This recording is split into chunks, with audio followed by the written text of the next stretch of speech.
The latest NFL season ended on February 7th, 2021, when Tom Brady ended up taking another Lombardi Trophy home, but this time for the Tampa Bay Buccaneers. A bit before that, though, is when the fantasy football season ended, and to say the least, it's a very interesting season, but we'll get into that. Each year, I play in 2 different leagues, and I had a pretty good season, to be honest. So good that I actually made it to the championship in both leagues. In this video, I'll be breaking down what happened in both leagues, I'll look at some of the key moments, and I'll look back on what I would change if I could. Let's first take a look at my season in the Clahowya League, where I ended up taking my first championship title.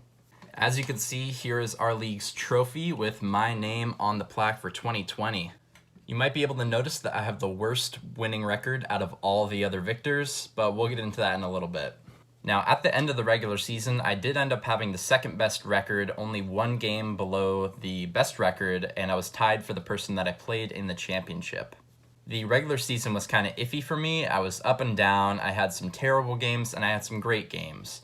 But in the playoffs is where I really started to shine. You see, in the playoffs, the games go to 2-week variants, so that you get points for 1 week and then a whole nother week and add them together, and whoever has the most wins. And in this 2-game format, I won handily every single time. The big reason I was dominant in not only this league, but both leagues, is because of 2 players that I had in each. They were my starting running backs, David Montgomery and Aaron Jones.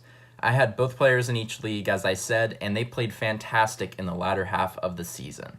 In total, they scored 224.2 points in the Clahowya League playoffs for me. That's about 28% of my total playoff points.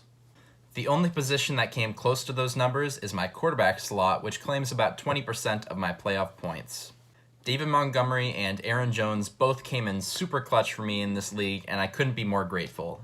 In fact, if this video gets over 100 likes, I'll donate $100 to each of their charities, $50 to each.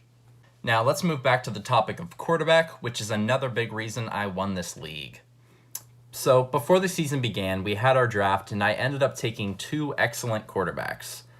I was able to first draft Deshaun Watson, and then later in the draft, I picked up Aaron Rodgers.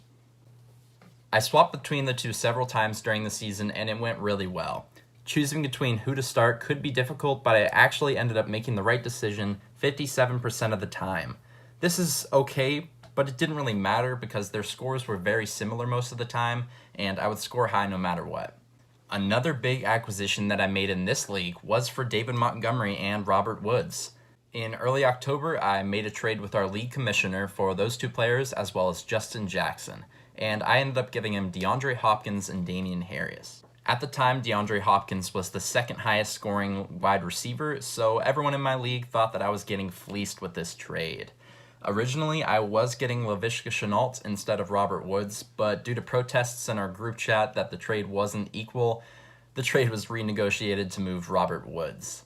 Woods was a great pickup, so I wasn't going to argue against getting a better player.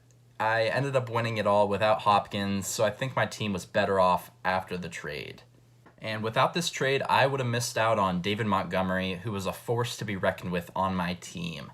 Having 2 great quarterbacks was also a huge win for me, and I'm proud to hold this trophy for a year.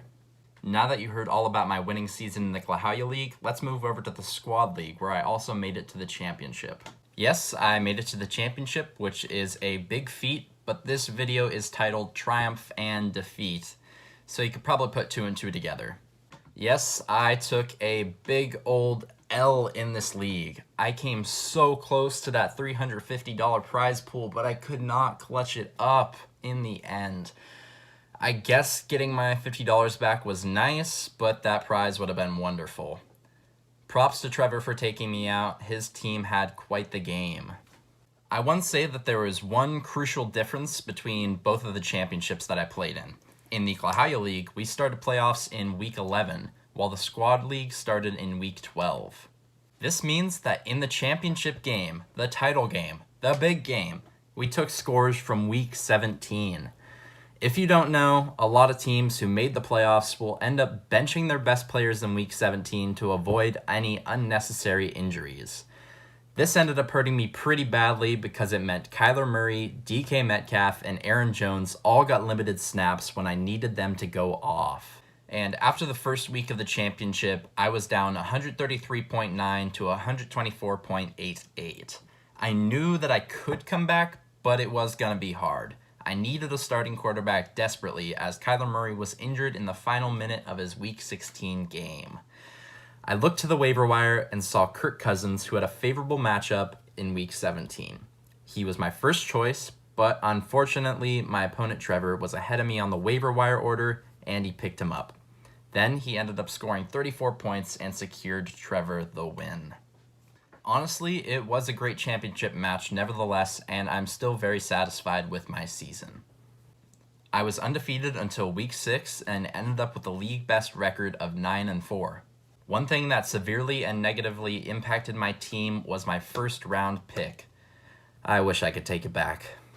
Remember how I said it was an interesting season? Of course, with the whole global pandemic going on, that's a given, but the reason I said it was mainly because of how many star players got injured through the season.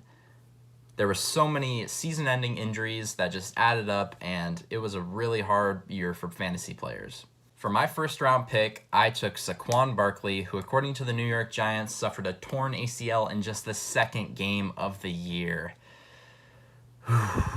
Ouch. I had the third pick overall, and I knew I was going to take him before the draft even started, and I just wish I could take it back, like I said. There's no way I would have known that he was going to get injured, so you can't really blame me, but all I had to do was just click a different name. Like I said, Saquon Barkley was not the only star player to get hurt early in the season. According to SharpFootballAnalysis.com, NFL injuries were up 16% over the first half of the 2020 season. One that stands out from the rest is Cowboys quarterback Dak Prescott, who according to The Spun suffered a brutal season-ending injury in Week 6. There were several other season-ending injuries and other injuries to players like Christian McCaffrey and Travis Kelce, who dealt with injuries and missed several weeks of games. Overall, it was a crazy season, and I'm just very glad that I came out in the top 2 for both leagues. Being able to see my name on a fantasy championship trophy is a great feeling, and I will gladly let it take up all the space that it does for a whole year. Hopefully my success continues in seasons to come, and I'll definitely take the insight that I had from my decisions this year and use them to influence next year's decisions. Here's to finishing up my final advanced public speaking course speech, and thanks for sticking around. I'll see you in the next video. Peace.